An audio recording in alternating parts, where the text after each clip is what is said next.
Best Irish music on irishradio.org with Jerry Byrne. I've spoken to many singers and artists and entertainers and the great and the good of Irish entertainment since the start of lockdown, and where nobody in entertainment has been doing really much, to be blunt about it. I've got a lady whom regularly have spoken to her many, many times before, followed her career from the very start, played the first 4-track cassette which was released back in the late 1980s. And I'm delighted to say hello. She's toured the world. She toured the world with Daniel O'Donnell, and also toured the world in her own right. An incredible artist, incredibly accomplished singer and entertainer from Lobanstown in County Meath, the Mary Duff. Mary, how are you? Hi, Jerry. I'm glad you got the Lobanstown in as well. Yes. I couldn't forget about the major city of Lobanstown. Indeed. And can you miss it, Jerry? Indeed, yes. Listen, what do you got? You have been we spoke before this, but you have been one busy lass for many, many years in music. Yeah, I've been working really professionally for the past 32 years, last September. So I've been flat out working with Daniel. I've been with him that long, Daniel O'Donnell, that is. And in between his tours, then I would do my own tours in very much the same places. He's done like America, Australia, Sri Lanka, where else we go? Canada. You know, the same countries as he's been to, I've been on my own as well, which is fantastic. That really is fantastic. Now, the thing is that you're astoundingly popular in Sri Lanka. Yeah, I've been out there, as I say, with Daniel, and on my own right as well. Did 2 shows out there a couple of years ago, and was meant to be going again this year. But of course, this COVID came in and put a stop to the whole thing. But it's on hold. But hopefully, we will get back to doing that again when things do maybe settle down a bit, and restrictions ease off, and they find hopefully a cure for this virus. Indeed, so it certainly has. I think that the music and the arts and be it actors, even theatre, all of that has right across the globe has been absolutely, completely and totally annihilated, stopped. It has really, and I think it's it's the one thing that as all those particular artists and stuff, they just cannot work. I mean, other people can work from home and do stuff, but as an artist to try and make some money and work, you can't really do it at the moment, unless maybe go into live streaming where you can have concerts online and charge for tickets, etc. That way, that's probably the only way we could work. But that has to be all set up as well, of course, and you have to be sure people see you before you go and do something like that too. But I've got fans all over the world being to all those different places, and I think it would be an opportunity for me to do stuff like that. In fact, I've been talking about doing that long before Christmas time and of last year, and so it looks like that is probably the only way we will be able to work, particularly in the concert situation in the theatres, because I mean, if you have to have only so few people in the theatres don't come cheap to hire. You have to pay for the hire of them, and it's hard enough to make money, to fill a theatre, but to do it a half full theatre or less, and bring a full-time band with you and travel over to the various places, it wouldn't be viable, I think, for what we're doing. No, that is the problem. That really is where the whole situation, the whole actual practicalities of the whole thing comes in. And people can forget about that, because sometimes people think, it's like your pastime. Music is just a pastime, but it's not. It's a full-time. That's how we make our living, how we put the bread on the table. And you imagine the whole orchestra going into a theatre. Like, I mean, nobody else could go in if the orchestra went in, if they were all self-isolating, etc. So it's like across the board, it's music, and plays, comedians, all across the board are affected by this big time. Indeed, absolutely. Everybody and it's right from the crazy thing is that it's right from the bottom to the top. It doesn't matter where you are on the ladder of music.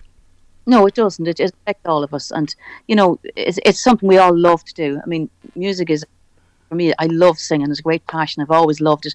Always wanted to do it, and the only way I can actually do it now is I sing at church at Mass every Sunday. I've been doing that since the lockdown. Every single Sunday, 10:30 Mass in our local church in Lob. Yes. Streamed live as well, which is great for people who, like a lot of people still in our area, are not even going to Mass. They're just looking at the live stream. And it's kind of my way of giving something back to the industry, maybe that just because I just can, and I have the voice to do it. I don't use any music because they don't permit any musicians to come in. They just want the minimum, so I sing solo myself every Sunday, and I love doing that. I absolutely love singing in church. My favourite place to sing, and I'm delighted to get the opportunity to do that. But I'm looking forward to the day when we go back doing concerts, which hopefully will happen at some stage, even if it's streaming live. It'll be kind of a bit more normality. I don't know if things will completely come back to as they were before, but it might be the only way we have of doing it. Indeed. I can actually say that I did hear you singing at in the church in Lobastown. It was I did indeed, yes. It was I think somebody actually shared it out, and that's how I came across it. But I did come across it. Sounded great. What I heard, I didn't actually see the writing that was on the thing, but I just heard the voice, and I thought that's Mary Duff. I instantly recognised the voice. So fair play, well done on that. Yeah. Well, it's good as well because it's a way of keeping in touch with the fans as well, because there's people like from Australia and America, and they tune into that every week as well, not just local people, which is nice for them to keep in touch with me and what I'm doing. And, you're trying to pick different hymns every Sunday and make it a little bit interesting for them. There's not just the same thing every week. I try and research different hymns and do hymns that I'd learned years ago and haven't had the chance to do since. So it's nice to do something like that, and had some lovely letters from people, both from away and locally as well. So their appreciation.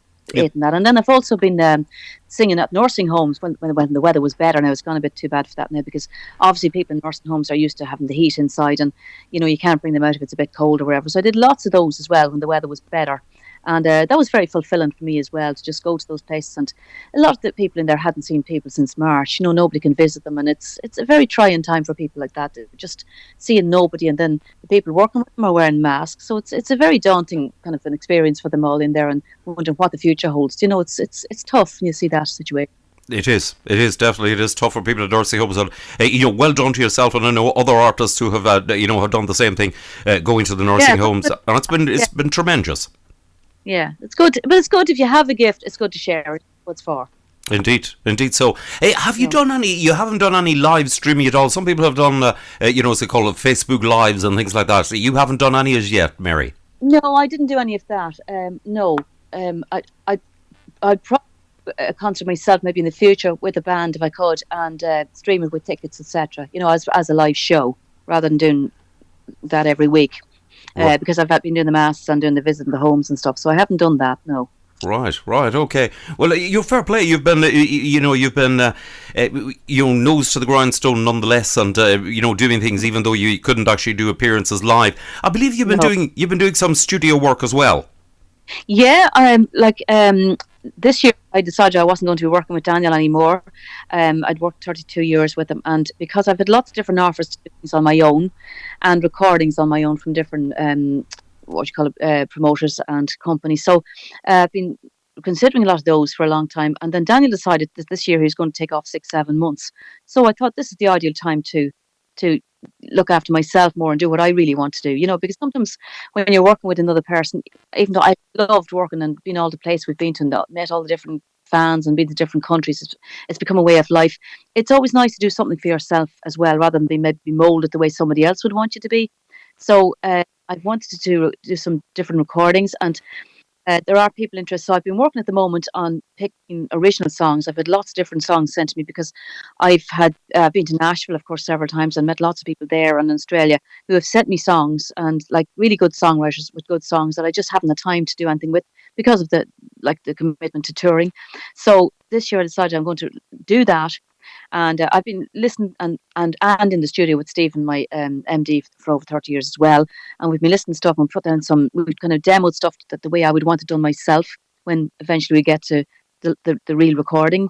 We can, obviously now you don't have musicians in the studio. If you don't need, you can send stuff out to the various musicians in their own home or in their own studios, and they can send back then their contribution. So we've lots of songs that we've actually recorded already, and we're still negotiating other ones with different songwriters I've got to know down through the years. So obviously, I know Kent Maxon, and I've worked with Garth Brooks, so he actually, between the two of them, they wrote my current single, which got to number 1 in the Irish country music charts, Looking Forward to the Past. And they also wrote a previous single I had called Mr. Noble.